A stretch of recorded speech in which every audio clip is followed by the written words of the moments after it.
Hey, how's everybody doing? Thank you for watching my video.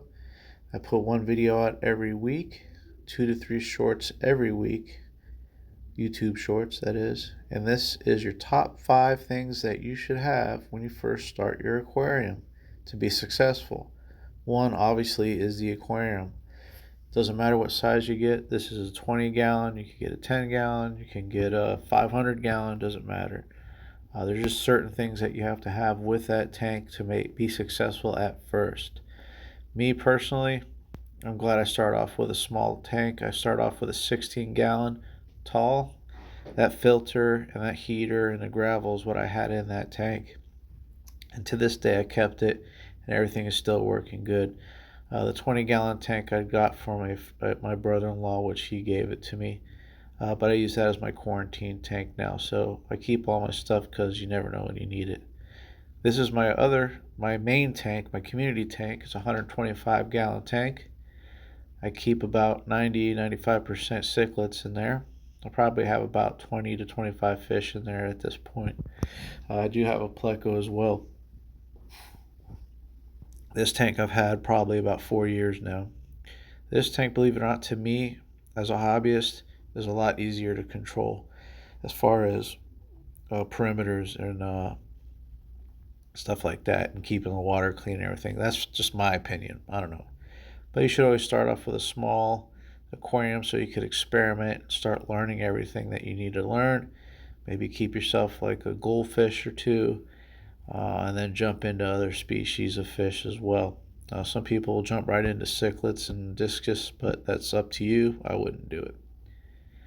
The second thing that you must have when you start an aquarium is filtration. These two things right here are sponge filters. There's an air pump that's actually pumping air into those sponge filters, and that's how it sucks everything through the filter and out the top, actually the water, and it sucks every little materials and everything that are in the water to clean it. The only thing I find bad about those is you have to clean them a lot, especially if you have a lot of stock in your quarantine tank or a regular tank.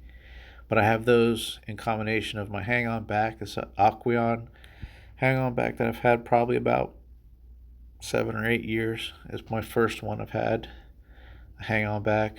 Before that, I had like bowls and stuff like that. I was successful, but I never really got the idea of the water conditioner thing, so I always used to kill a lot of fish just putting regular tap water into a bowl and stuff. So I went through a lot of fish until I started getting betas and stuff like that for my daughter, and then I researched and found out that yes, you do need to put water conditioner, and that's one of the other things you need too as well. That's a freebie I threw in there.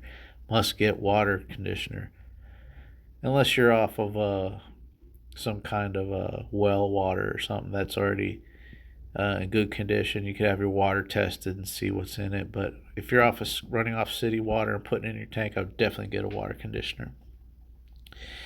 This right here is my Aquarium hang on back. If you look at that little blue piece in the front, it looks kind of dirty. I'm keeping it that way on purpose for the beneficial bacteria to build up on that. Yes, that's what that piece is there for. I did some research on that, and that's what that is there, because I was wondering, this piece comes in and out. I'm like, why is this thing here? But yes, it is for beneficial bacteria. I do not use the cartridges for the Aquarium. I just hot rodded it. I put some filter floss in there, and it does the trick, with the beneficial bacteria there, and that filter floss, the water stays pretty clear. Also, if you look in the tank, I had ceramic media as part of the gravel just to keep some more beneficial bacteria in there. This was the first canister filter that I've had. I believe it's called a Sun. I think there's other names. There's black ones and stuff like that. Other companies do it, but I'm pretty sure it's the same thing. If you look where the inlet outlet area is, there's a little plastic piece on top of there. It will break eventually. And when it breaks, guess what happens? Water starts coming out of the top of that where the gasket is. Doesn't matter how tight you put it in. If it's not locked in, water will come out, and it's happened to me. I've lost 10 gallons out of a tank before I figured out what was going on, and that was a mess. That's why I switched over to sumps. but maybe eventually I'll go back to canisters. I should have bought a FX6. This is an FX4 for a little smaller. Oh, it's probably like 55 gallon, maybe 75 gallon tank. You'd probably use something like this. Very common in the hobby. Fluval makes them. You probably see them on videos all the time.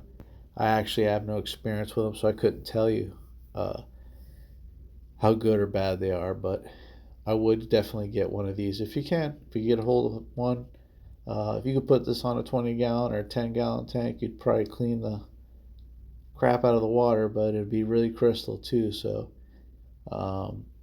you know, do whatever you want. But first, get the aquarium. Second, get some filtration. Then 3, you must get a heater, okay? You don't want your fish to get too cold. I mean, unless you have like saltwater tank or something like that, where you do need a chiller. But if you have a colder house or something like that, you definitely need heaters. If you're keeping your tanks outside, like on the patio or something, you live in Florida like I do, it might be good enough. You know, it might keep the water hot enough as long as it's not in direct sunlight. I wouldn't recommend it, but putting a tank outside. But hey, to each his own, and good luck with that. I know when a tank's outside, it's hard to keep the algae down too because of a lot of sunlight and everything. But the water, this will save your tank too as well, because I didn't know myself. I lost a lot of fish from ick and parasites because I didn't quarantine, and I learned my lessons. So I keep my heater at 82, but you must have a heater to keep that stuff at bay, like ick and stuff like that. This is my old Aquarium heater. I don't know what, I think it's set at 75. It's preset or something like that. The other one's adjustable. Has a little LED screen. You could adjust it. This one's not. It's just preset. This is an original one too that I've had, and I've had it for like 8 years, and it works just fine. And again, this is my quarantine tank, so it's been doing good. Eventually, I will take all the gravel out just to keep the detritus down, and I know ick and parasites and stuff could hide in the gravel and stuff, so it's something that you don't want in your quarantine tank because you're trying to avoid that, or medicate them if they do have a problem, because you want to keep a real good eye on them while they're in quarantine, because you don't want to put them with your community tank like I have in the past. But definitely heaters are important. I wasn't too sure about what I used to keep mine at 75, 76, but now I keep it at 82, and it does just good for the ick and everything like that. Last but not least, you need to get light. Yes, light, so the fish know when to eat. Make it daylight and nighttime for them, so they know when to sleep, when to eat, and when to relax, and all that stuff. So number 4, this is the big number 4, light. This light in here in this 125 gallon tank, 125 gallon tank, excuse me, I said 125. It's not that bright. It's bright enough, but the fish like it. The light that's actually in my little my quarantine tank is actually a lot brighter than this one. This tank is not that bad. It's really good. I like it. My fish like it. They come out a lot.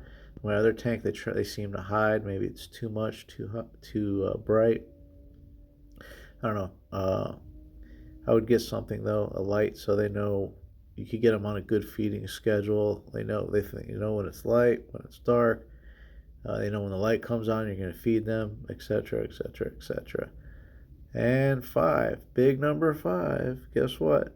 Fish. You need to get fish. You need to decide what kind of fish you want to get. Goldfish, cichlids, discus. I would start off with either 1 or 2 cichlids, which maybe not.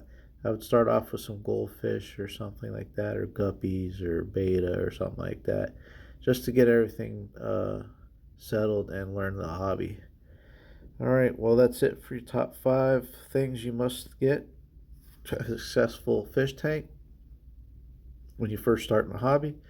Please like and subscribe to this channel, like this video. One video comes out a week. Keep your eye out. Put that the reminder bell, and I'll let you know when I have new videos come out. Thank you. Have a good day.